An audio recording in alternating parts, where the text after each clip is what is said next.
what happens to these individuals after they do become pregnant, thank God, and how do they manage the pregnancy going forward? Because as we know, pregnancy is a long 9 months, and hopefully it is, a full-term pregnancy with a healthy baby at the end. But the outside perspective for individuals who are struggling is that you got pregnant.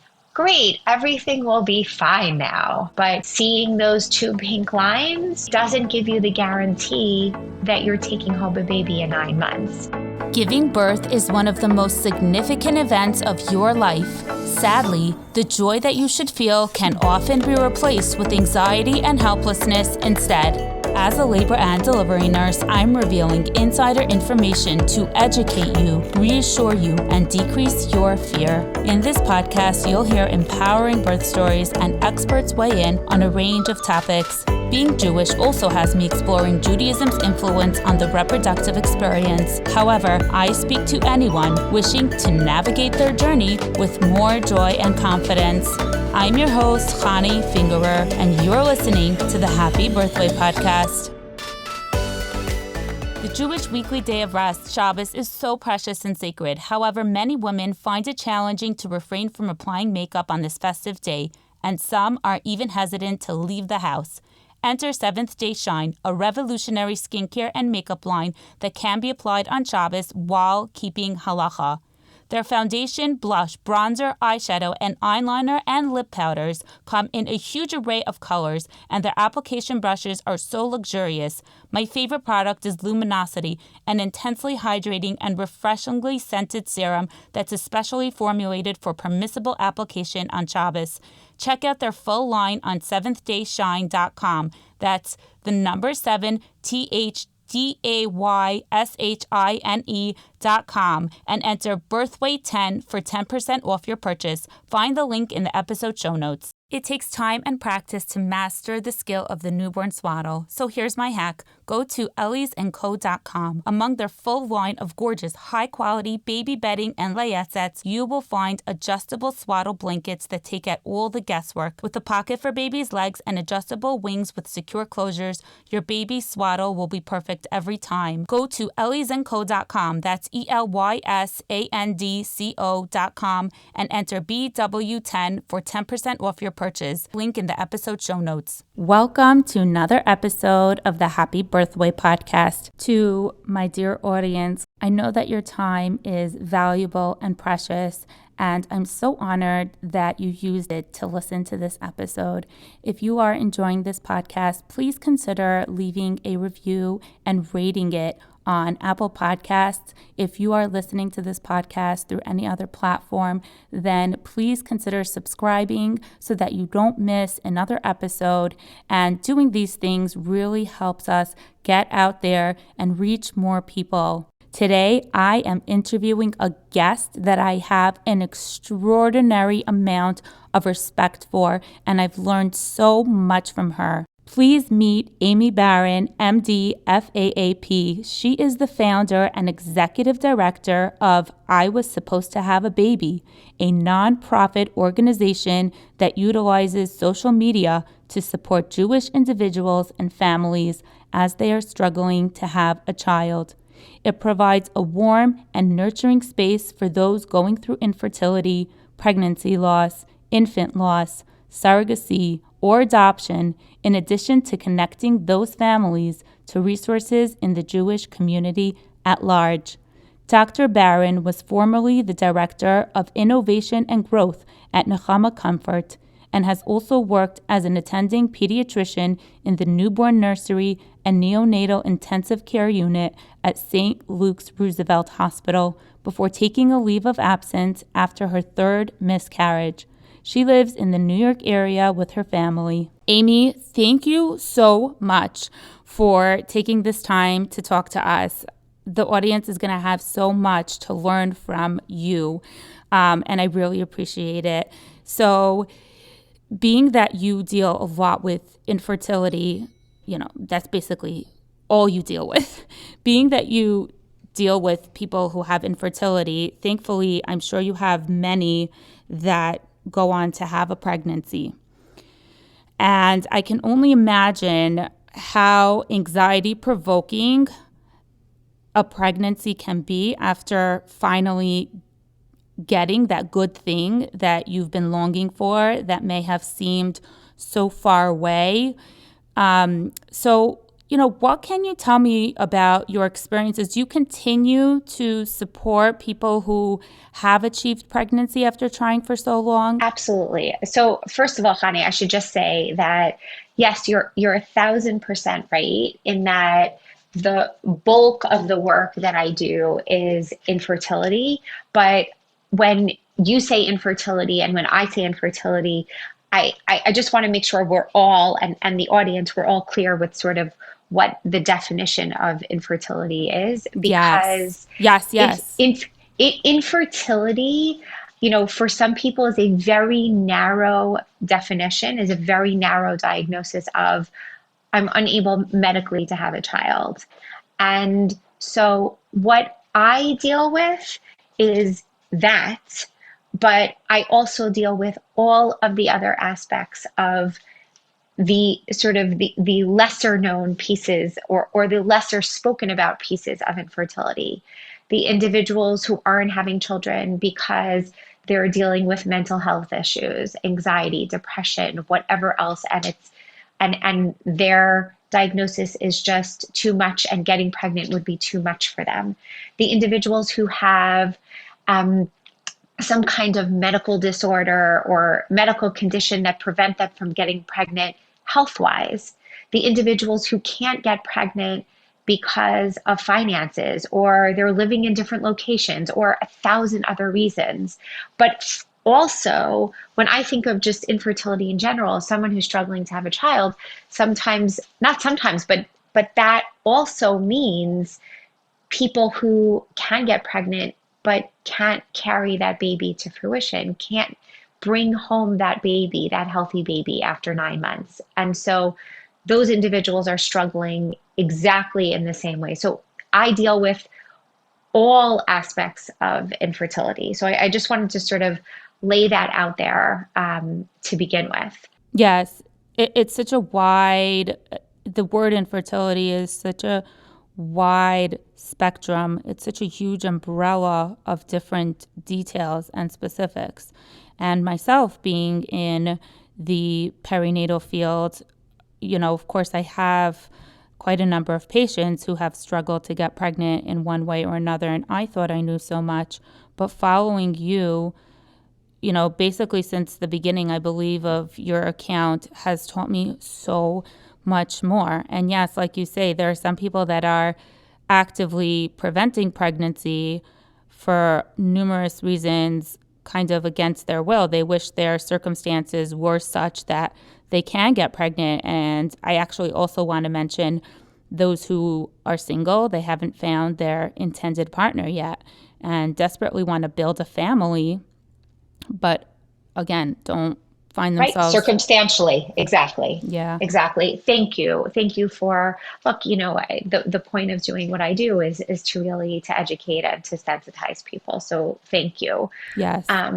But getting back to your original question, the question of what happens to these individuals after they do become pregnant, thank God, and how do they manage the pregnancy going forward? Because as we know, pregnancy is a long 9 months. And hopefully it is, a full-term pregnancy with a healthy baby at the end.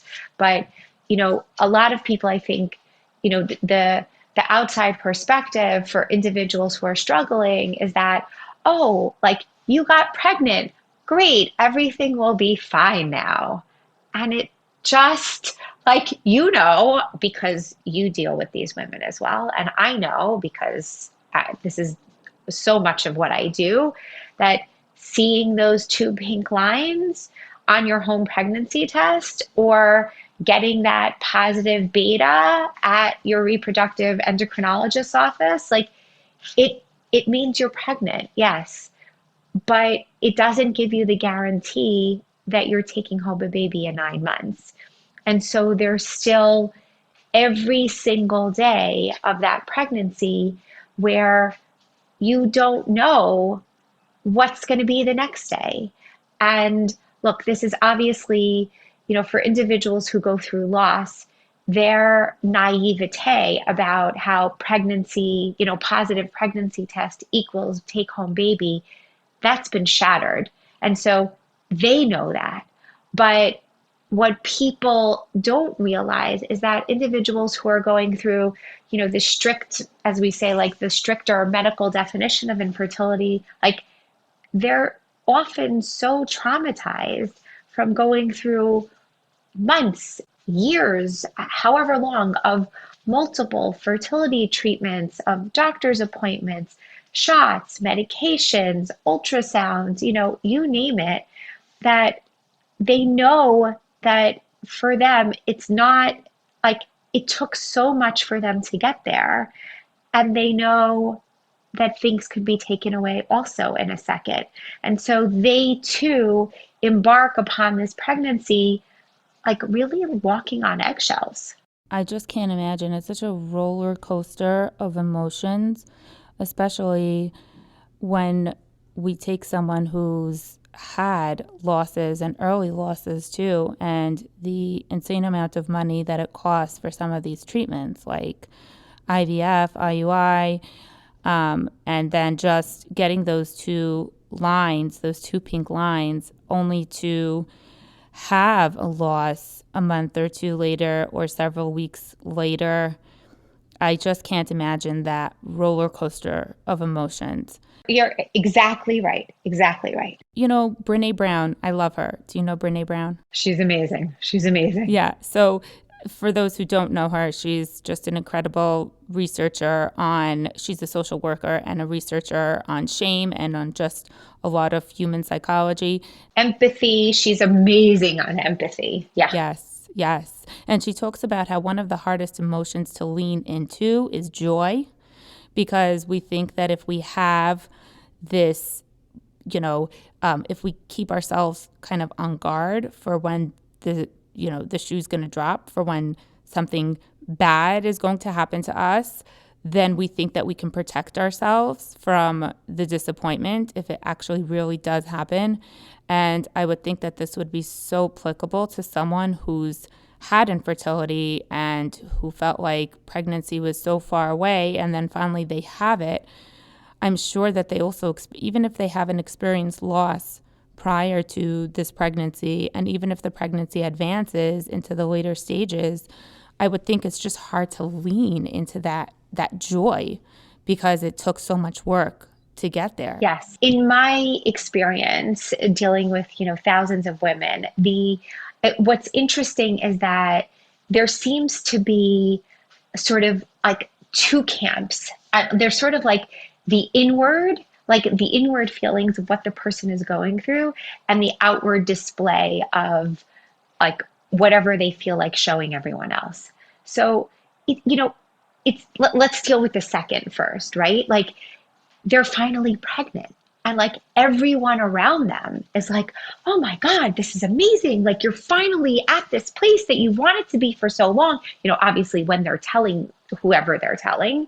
And so like everyone around them is celebrating, and they have to put on this face almost, so to speak, because unless you've been there, people don't really understand why they might have trouble, exactly as Brene Brown is saying, like leaning into that joy. So they have to do it. And sometimes other people want to buy things for the baby, or they want to get things sort of set up already. Like even in in certain communities, people don't do that because of I and her reasons, because of evil eye, don't do anything to prepare for the baby, but others really want to and feel this excitement and get ready. And it's hard to be that Debbie Downer to everyone else of hey guys, just chill out. I'm just trying to get through the day. Right. And so really what so many of these people are carrying is this this internal stress, this internal depression, this internal anxiety that no one seems to understand. And it's unless they find a community, so to speak, of women or families who've been there, they feel so isolated and alone, and they often feel like they feel so othered, like nobody understands. Like, why am I like feeling so sad and anxious about this when everyone else is so happy? So I think like there's this real disconnect between like what they're dealing with internally versus what the outside world is expecting them to be. And I think that that's one of the beauties of finding community in like in this space. Like when you find like when you go on social media, not only my account, like the I was supposed to have a baby account, but in general, when you reach out to others who have been through like pregnancy after infertility, pregnancy after IVF, like these are all hashtags that you can search for, and you can find like different individuals, different accounts, different communities that are talking about this. But also some of the other Jewish fertility organizations and myself, we also have support groups that are either designated for individuals who are pregnant after going through treatment or loss, or within our general groups, we talk about these things, and we have conversations about what it feels like. And so when you're sitting in a room, so to speak, and I'm using my virtual support groups as an example here, when you're sitting in a room with, 8 to 10 other individuals who are nodding along as you're talking about your anxiety, it's it's so freeing. It feels finally like you're being understood. Aimee, this is why I love you so much, because this is such a layered, nuanced concept. And I thought, again, as usual with you, I thought I knew a little bit about it, but this adds such a deep dimension to it where people who finally got pregnant and advancing through the pregnancy and telling others can feel so isolated when their true feelings are kind of discounted or just overlooked. And that's incredible that they can have that support. And today, in the time of social media, I think it's amazing how I'd imagine there's so much more support out there and validation for people who are feeling this way. And is there an element of guilt attached to that also, where everyone around them seems to be telling them that they should just be happy? And how could you be not happy? How could you be ungrateful? How could you be feeling negative feelings when you finally gotten this? Look, I mean, absolutely. And I think that, I hear a lot, like people talk a lot, like there is no research, but people talk about like how like there's this, they think that there's this concept that when you have negative feelings, it'll affect the pregnancy. And that's just like utter nonsense. Like it's really nonsense. Like and then people talk about, well, don't be stressed, and it's going to affect the baby also. Like if you think about it too much, or if you're like ruminating over it too much. And like again, I say like there's no research, number one, and two, what about the women who had babies in during the Holocaust, or in other war-torn regions, or during famine, or other things where their bodies were under a tremendous amount of stress, and they were under a tremendous amount of emotional stress as well. Those babies also end up healthy. So this concept of, look, do we know that poor nutrition equals poor outcome? Yes, there certainly is that. And no one can dispute that. But this notion of like bad thoughts equal bad outcome does not exist. And so like the guilt, like I think like a lot of people from the outside will say this, like, stop thinking like that. It's not good for the baby. And that's just wrong. Like our thoughts don't produce actions. You don't cause a miscarriage. You don't cause your child to, to do anything by your thoughts. But I do want to say that, like, for so many people, and specifically the mothers who are dealing with pregnancies after loss, this like you can carry these emotions with you even until after the babies are born. So, sometimes what happens is that even after the babies are born, and this, yes, we see this primarily with, we can see this, it can happen primarily with individuals who've had loss, but it also can happen with those who've dealt with infertility. Um, we see that these feelings of sort of the shame, the guilt, the disconnection of I don't know, I don't know how to feel about this pregnancy. All of those feelings can also carry through until after the baby is born. So it is a known phenomenon that sometimes mothers have trouble bonding with their babies afterwards because they've been through so much trauma to get there that it takes them one time to just recognize and to sort of take that sigh of relief that oh, the baby is here. But like I've even heard of reports, and also there are definitely, there's research out there about mothers who then transfer that anxiety to their babies once they're born, where they're constantly checking on them and making sure they're breathing, and making sure that they can't leave them alone for a second, or they can't let them cry too much because they wanted this baby so badly, and God forbid the baby should be in any kind of distress. It can manifest in lots of different ways even afterwards. So I think the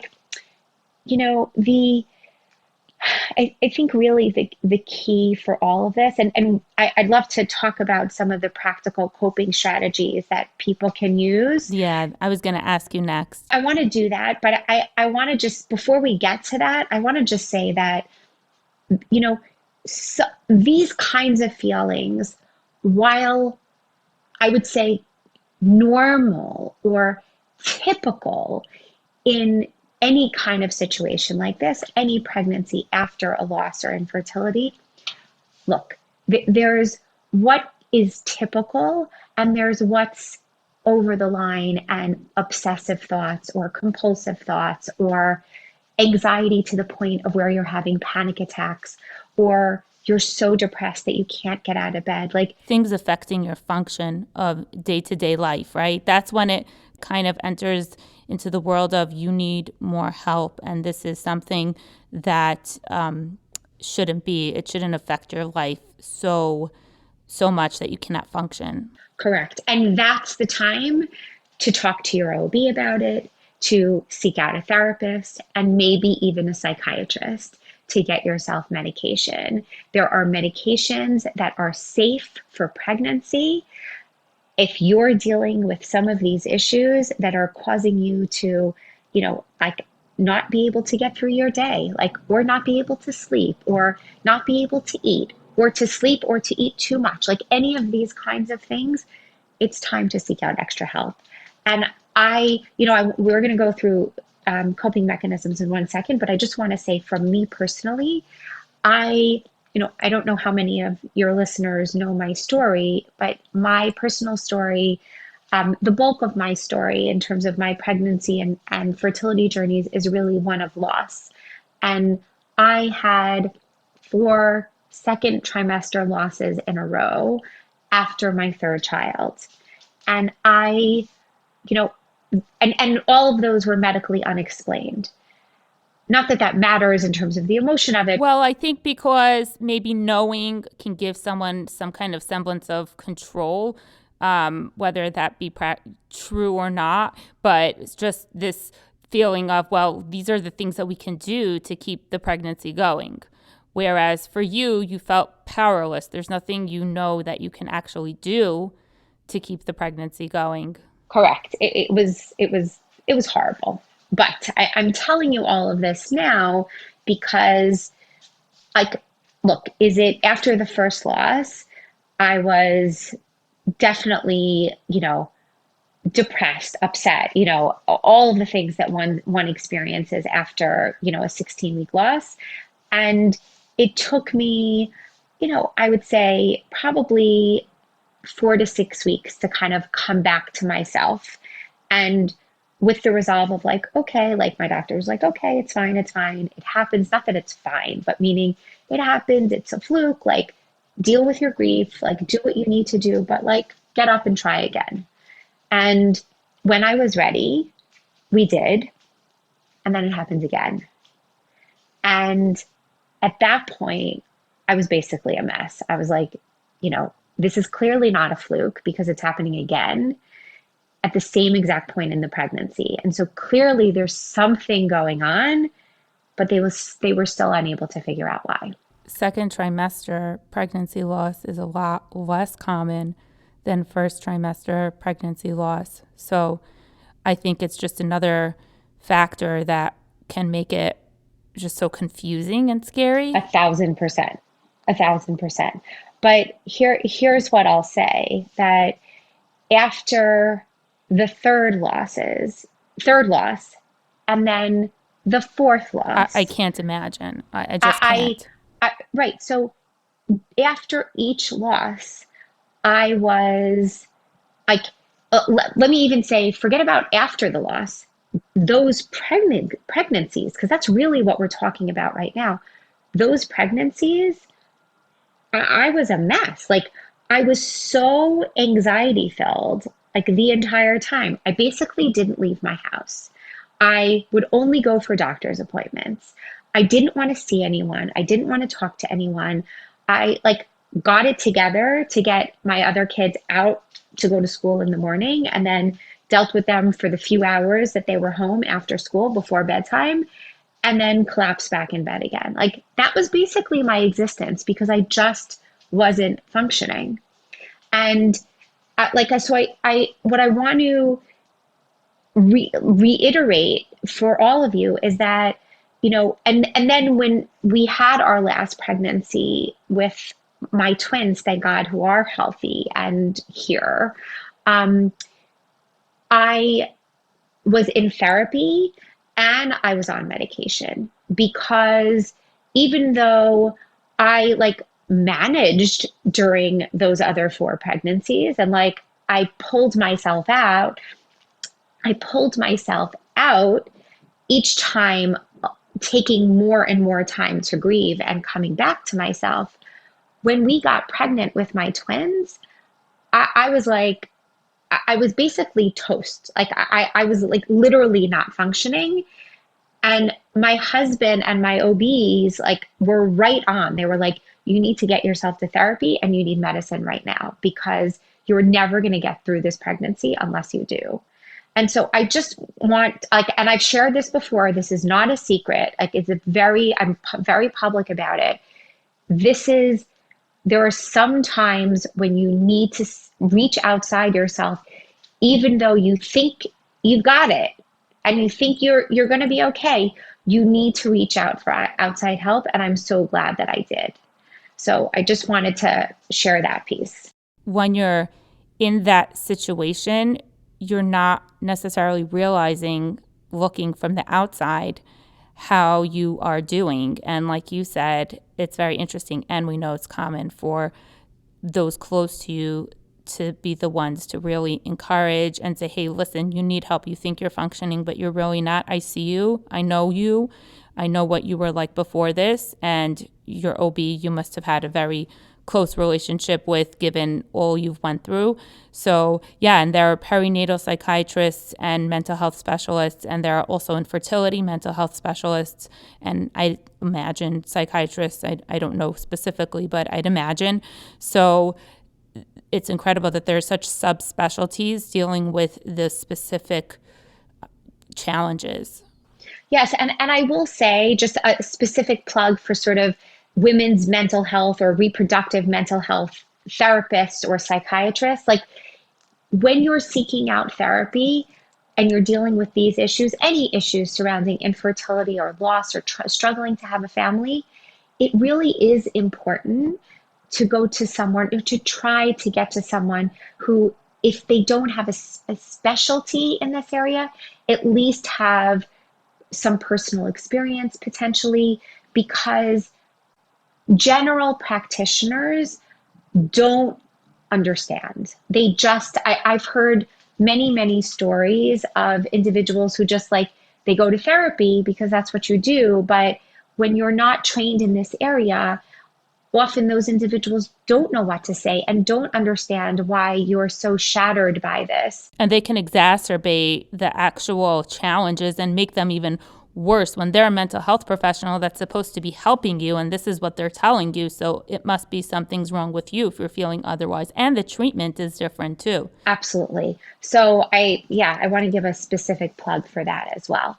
But now going back to, if you're not at the point that you're ready to seek out, a mental health professional and or a physician, or you are already doing that and also need coping strategies, because even with therapy and medicine, those doctors and therapists are not with you in your life 24/7. You still need to be able to cope.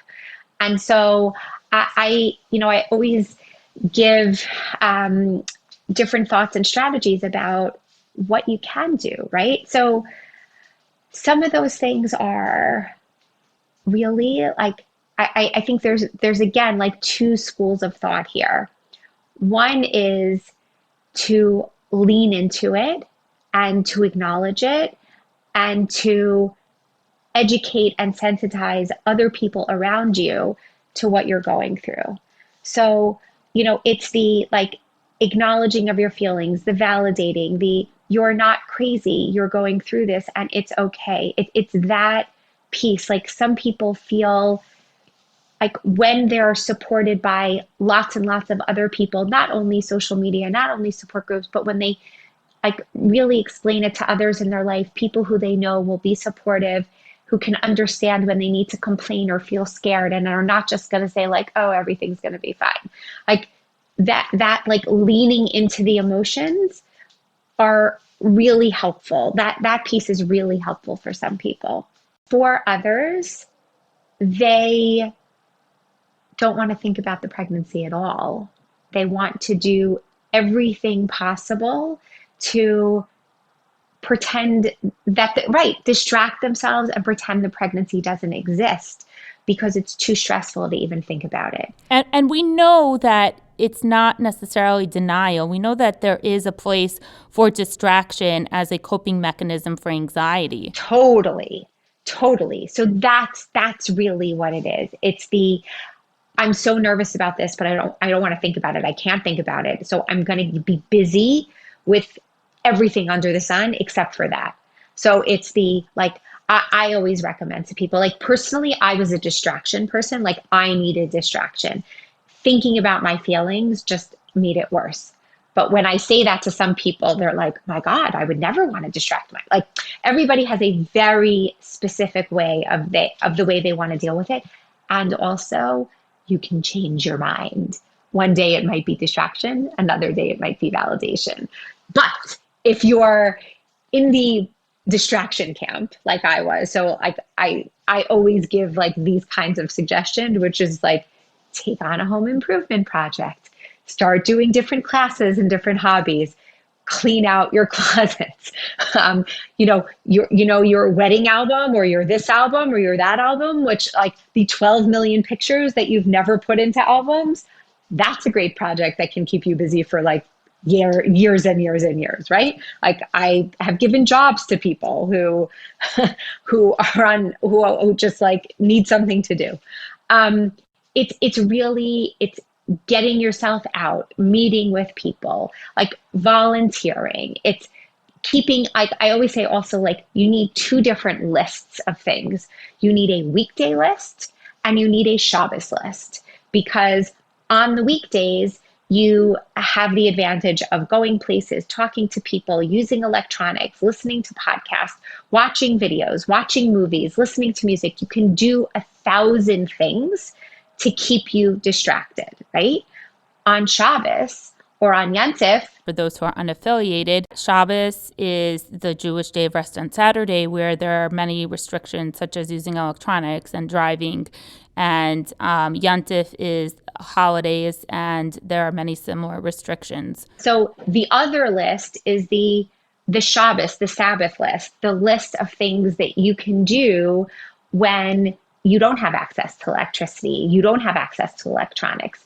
So I always recommend for people, like, go and buy or get from the library a million books, like as many books as possible of things that you actually want to read that'll take your mind off of your worries, and not like that intellectual book that you thought one day you were going to get to, or like that classic that everybody says you should read. No, like the purpose of this is to make sure that your mind is distracted, to have your, like, to not have to concentrate too much. You just want to like lose yourself in someone else's story or some other kind of like reality. So for me, like I personally, I love chick lit novels. I love like sweeping family sagas. I love mysteries. Someone else's dysfunction and problems that are not yours. Right. Like it's funny because people to me even now, like they say they recommend books to me about like pregnancy loss and fertility,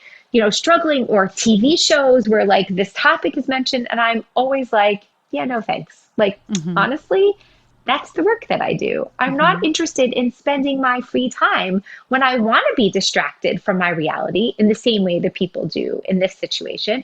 I don't want to spend my time reading more about it. Like, so no, thank you. So like have the lists, have your magazines, have your books, get board games and card games, go visit friends, go visit relatives, like take a trip somewhere, like do things that you know will be distracting for you on the holidays and on the Sabbath, things that you save for those days, or it's something that you're looking forward to, and have another list during the weekdays so that you can look forward to each of your lists.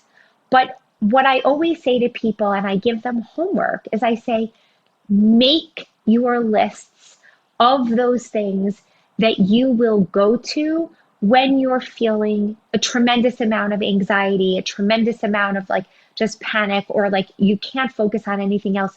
Have the lists there and ready, or have the books or the games sitting on your nightstand ready, because when you're in that heightened anxiety mode, when you're in that state, you can't think of things that you might want to do to distract yourself. You need that list made when you're calm, when you're thinking, when you know what you like, and your brain is clear of other kinds of things that are like just really like causing you to like, I want to say like be nuts, but that's not really what this is. This is just like you're so overwhelmed with your emotions. So if you have your lists or your things already accessible, then it's easier to get to them and it's easier to immerse yourself in something.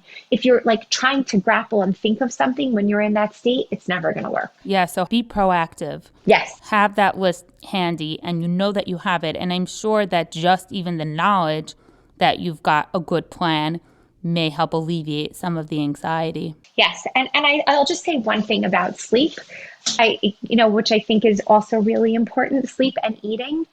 Look, we know that good, healthy habits in terms of getting enough sleep and eating healthy, nourishing foods when you're going through any period of stress is always helpful. But it's kind of like ridiculous because everyone's like, when I'm going through a period of stress, like I'm just eating all the garbage that I can find, the potato chips and the chocolate chip cookies and the this. And like, of course I can't sleep because I'm too worried. So it's a little bit of a chicken and an egg kind of thing. But what I always say to people is in terms of food, try to sort of balance it out with like, more healthy, nourishing foods in addition to the chips and the chocolate. And with sleep, look, have your things that you're going to listen to as you're falling asleep at night to keep your mind distracted so you're not like constantly ruminating, like the soothing music or the meditation or podcasts that are like, just like ways, guided imagery and helping you, different things that can help you relax as you're falling asleep. And speaking to your doctor about medications, because there are some that are safe for pregnancy to be able to help you fall asleep. Definitely. And I'll also give one of the best tricks that somebody ever gave me in terms of like falling asleep, which I was terrible at during my pregnancies. This whole like, count sheep is ridiculous because like it's just mindlessly counting. And when you mindlessly count, your brain still wanders. So it's not helpful.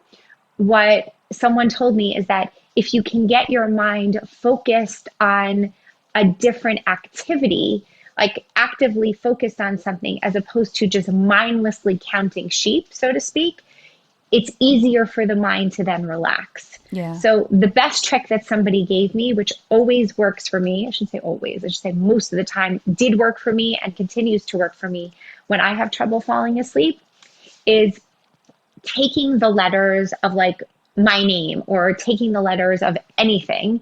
And for each of the letter in your name, think of 5 words that start with that letter.